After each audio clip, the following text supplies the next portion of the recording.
We want to talk to you about the state of Britain's rivers. You've, as we said, 5 Olympic gold medals, 1984 to 2000. You spent more time on the River Thames, Steve, than most people would ever do in a lifetime. What kind of changes have you seen in the quality of the water in all of that time? How bad is it now? If you go back to the 70s when I first started the sport, I think the rivers were in a much worse state than they are now. They still need to be improved. We still need to move forward. Is that I've been brought up in Marlow in Buckinghamshire on the River Thames, started rowing in 1976. And when my father was a kid in that area, there used to be salmon coming up the river. We have salmon ladders at all the weirs, so they can get back to their spawning grounds along the Thames. But it's taken a very slow process, and of course there is still a lot of pollution that does need to be cleared up. We're moving in the right direction, but it still needs to be pushed forward to be able to be much better.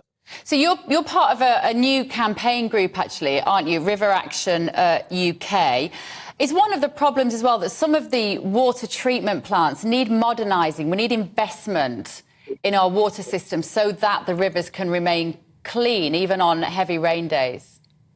Yeah, of us at Henley Royal Regatta, we're supporting River Action UK, and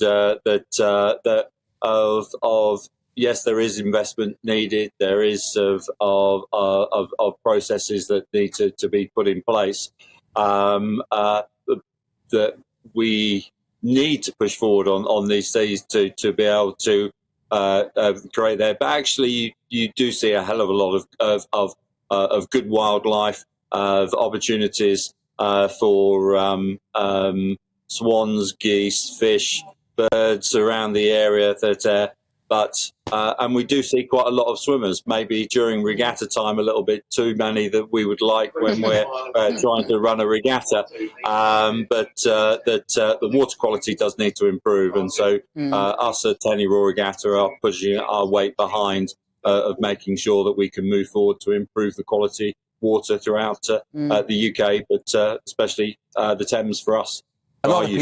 Yeah, Steve, a lot of people watching, listening, will thinking, yeah, rivers, OK, the quality may have improved since the 70s, but we know some of these water companies are chucking effluents and sewage into the rivers, and that's putting people off. I mean, if you fell in the river for a prolonged period of River Thames, is it going to make you sick? I gave up rowing many years ago after the Sydney Olympics in 2000. But I have taken up canoeing, and I canoe down at Marlow at Longridge, and there is a water treatment plant on that stretch of the river there, and there are deposits that are let out every now and again, which you can smell. You can certainly see the difference in the colour of water at different times. And it's much easier to fall out of a canoe than it is to fall out of a rowing boat. And there's certain stretches of that I have to concentrate really hard because I spend more time swimming than I do canoeing. But there's areas that I do not want to fall out the boat because of the sewage. But me personally, I've never had any ill effects. Tell us about Henley Royal Regatta, Steve. I shall be there tomorrow.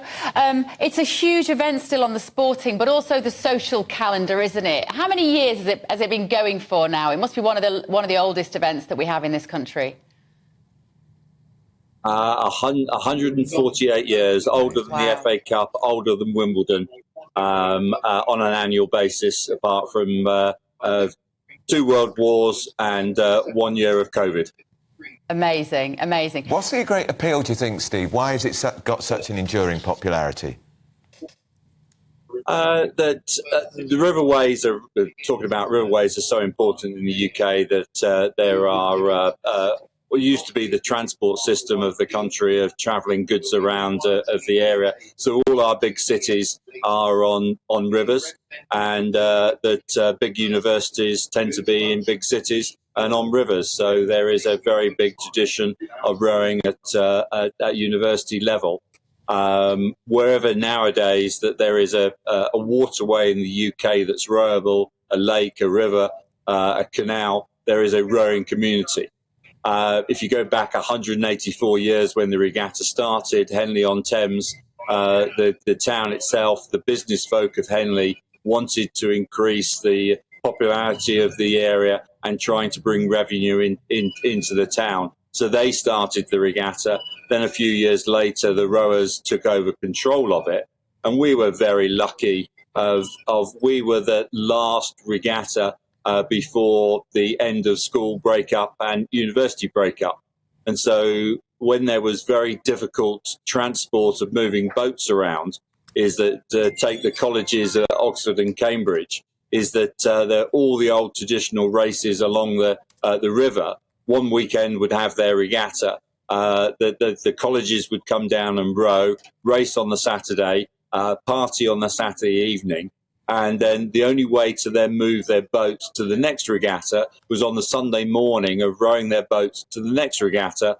And they would move down and up the river each week, go back and study during the week, and then come back and do the same thing again.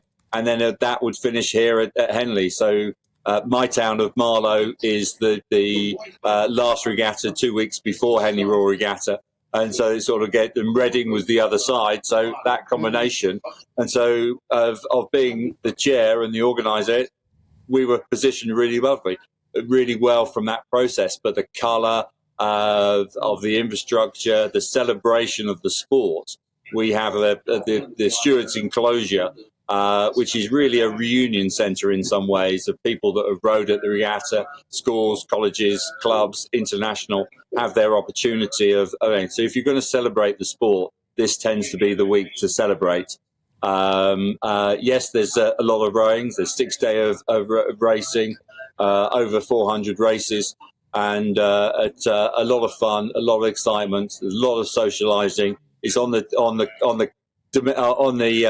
social calendar for the UK. It's one of those things that gets a lot of publicity, all for the right reasons. And there's a lot of people that love the river, love rowing, that are here to celebrate this week. We're looking at a picture of you on screen, Steve. You on the right of the front of the boat. I think I'd know this. I don't know if it's the front of the back with Matt Pinson.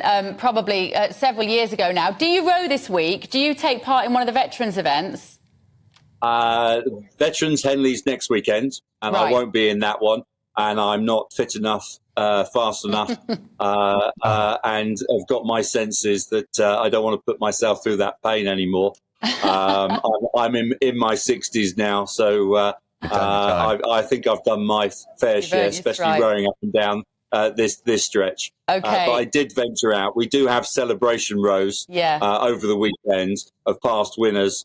I think we've got a crew that are in their 90s that won 50 years ago. Amazing. That are celebrating. But I did one of them last year of 40 years when I won my first Henley medal with a guy that I rowed with. It was pretty gruesome to watch, but the crowd seemed to like it at the lunch break that we sort of have got out there in a boat. Fantastic. Steve, thank you so much for joining us on GB News. I might catch up with you tomorrow. The world's most celebrated Olympian. World's most celebrated Olympian. 5 consecutive gold medals at 5 consecutive Olympics. I don't think that record will ever be beaten. No.